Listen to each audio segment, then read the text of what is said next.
चलिए आपको पुराणों में वर्णित एक कहानी सुनाते हैं जो आपको बताएगा कि हर जीव को उसके काम के अनुसार फल मिलता है।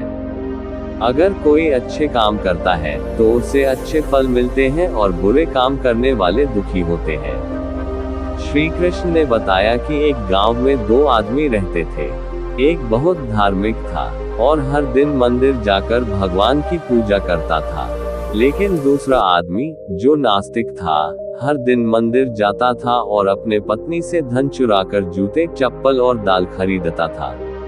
एक दिन गांव में भारी बारिश हो रही थी और मंदिर में एकमात्र पुजारी था। नास्तिक आदमी मंदिर गया और सब कुछ चुराकर वहां से चला गया। उस समय एक आस्तिक व्यक्ति भी मंदिर गया और भगवान की पूजा करने लगा। मंदिर के पुजारी ने उसे उसी समय देखा और उसे चोर समझा। वह गांव के बाकी लोगों से बचकर भागने लगा। वह वहां से टकरा गया और घायल हो गया। मंदिर में चोरी करने वाला व्यक्ति आस्तिक को मिला। कल बीतने पर भी करोड़ पाप कर्म से नष्ट नहीं होते। जब दोनों मर गए, आस्तिक व्यक्ति ने यमराज से पूछा कि उसके साथ ऐसा क्यों हुआ।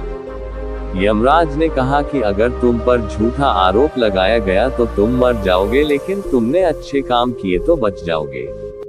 यमराज ने कहा कि उसके भाग्य में एक राजा बनना लिखा था, लेकिन उसे ने अपने पापों के कारण वह सिर्फ एक छोटे से चोर बन गया। मित्रों, शास्त्रों में कहा गया है कि पाप कर्म के बिना भोगे गए करोड़ों का नाश नहीं होता। अगर कोई पाप करता है तो आज वह खुश हो सकता है, लेकिन कभी कभी उसे अपने पाप का फल भुगतना पड़ेगा।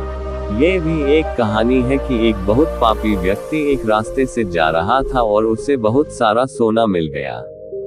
उसी रास्ते से एक अच्छे आदमी जा रहा था, उसे एक कांटा लग गया और वह जमीन पर गिर गया। उस स्थान पर कुछ लोगों ने सोचा कि यह बहुत गलत हुआ और दोनों आदमियों की कुंडली ले जाकर एक पंडित को दिखाए।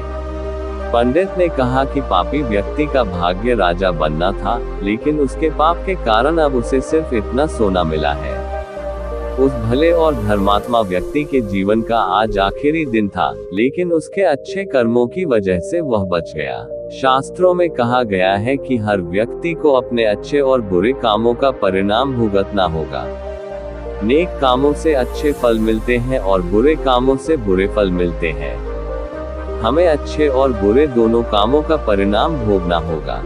भगवान श्री कृष्ण ने भगवत गीता में कहा कि कर्म की गति को समझना आसान नहीं है।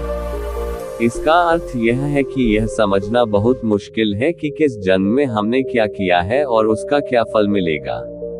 यह संभव है कि आपने हजारों जन्मों पहले किया होगा जिस पाप के कारण आज आपको इतना बुरा हुआ है। इसके अलावा आप शायद अनजाने में कुछ गलत किया हो जिसके बारे में आपको पता नहीं है। क्या धोखा देकर किए गए पापों का परिणाम मिलता है? कर्म का सिद्धांत सटीक नहीं है। चाहे आप जानबूझकर करें या अनजाने में, अगर आप कुछ गलत करते हैं तो आपको उसका फल अवश्य मिलेगा। शास्त्र कहते हैं कि अगर आप अचानक आग को छुए तो आपका हाथ जलेगा ही। शास्त्रों में कई कहानियां हैं जो बताती हैं कि अनजाने में किए गए पाप का फल भी लोगों को मिला है। पांडवों के पिता महाराज पांडु की एक कहानी है कि उन्होंने एक हिरण को तीर मार दिया था।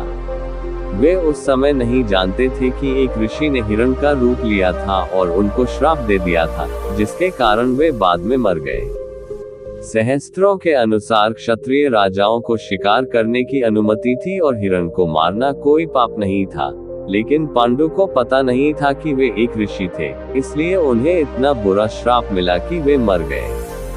पाप से बचने के लिए क्या करें?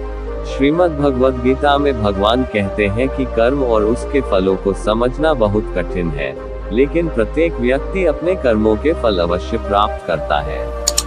श्रीमद् भगवद गीता के अध्याय 18 में भगवान श्री कृष्ण ने कहा कि सभी धर्मों को छोड़कर मेरी शरण में आओ और मैं तुम्हें सभी पापों से मुक्त कर दूंगा। आपको धन्यवाद।